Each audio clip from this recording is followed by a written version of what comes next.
Do you know what the Consumer Guarantees Act is? If you don't know, you should be worried. Why?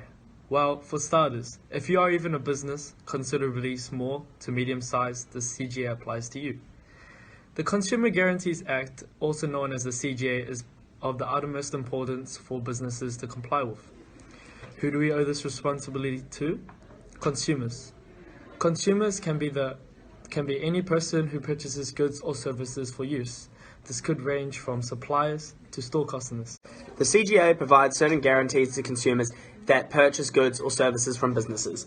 What guarantees are given to consumers? Well, there are many guarantees given to consumers that suppliers and services must comply with because of the Consumers Guarantee Act. However, I'm only going to focus on the main guarantees that I believe have the most significant effect on businesses and their consumers. Guarantees as to title ensures that suppliers have the right to sell the goods and that the goods are free from any undisclosed security. Guarantee as to delivery. The supplier is responsible for delivering goods and making sure goods are received by the consumer at a time or within a period agreed. Guarantee as to acceptable quality. Acceptable quality means that goods are fit for the purposes for which goods of the type are commonly supplied, also including the appearance and finish. The goods must be free from minor defects, durable, and most importantly, they must be safe. These three guarantees are all related to the supplier of goods. For services, guarantee as to reasonable time. Service will be completed within a reasonable time or in a time fixed by contract or by a manner agreed in a contract or by dealing between parties.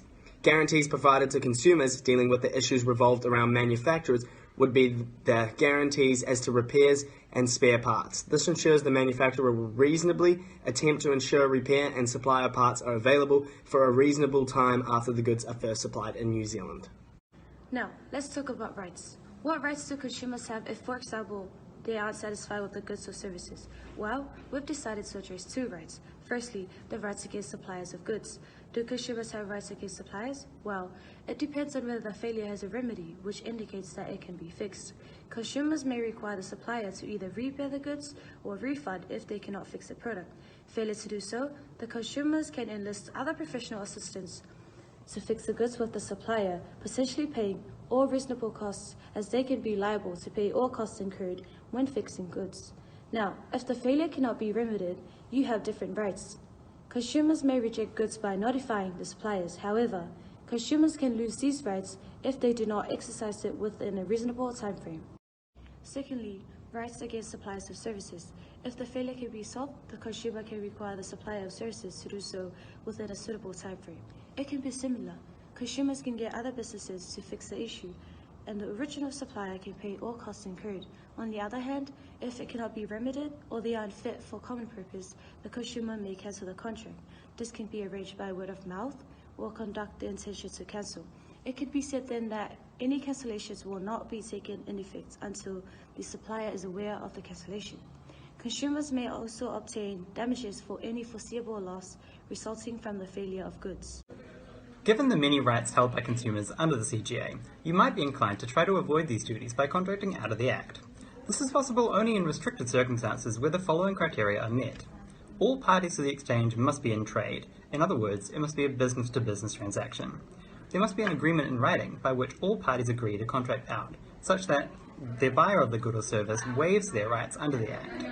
And it must be fair and reasonable for all parties to be bound by that agreement.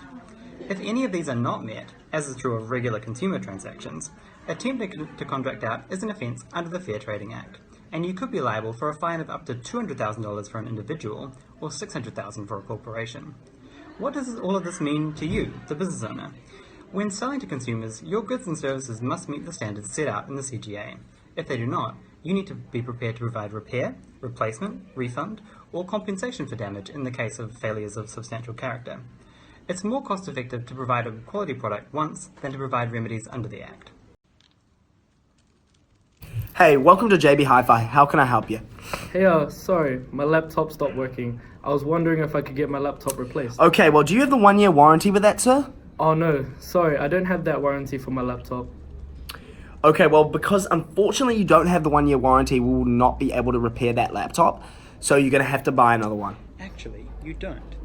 Even without a warranty, the laptop must comply with the guarantee of acceptable quality, which means it must be durable and fit for the purpose for which it was supplied. Since it doesn't meet these requirements, you must replace it if possible.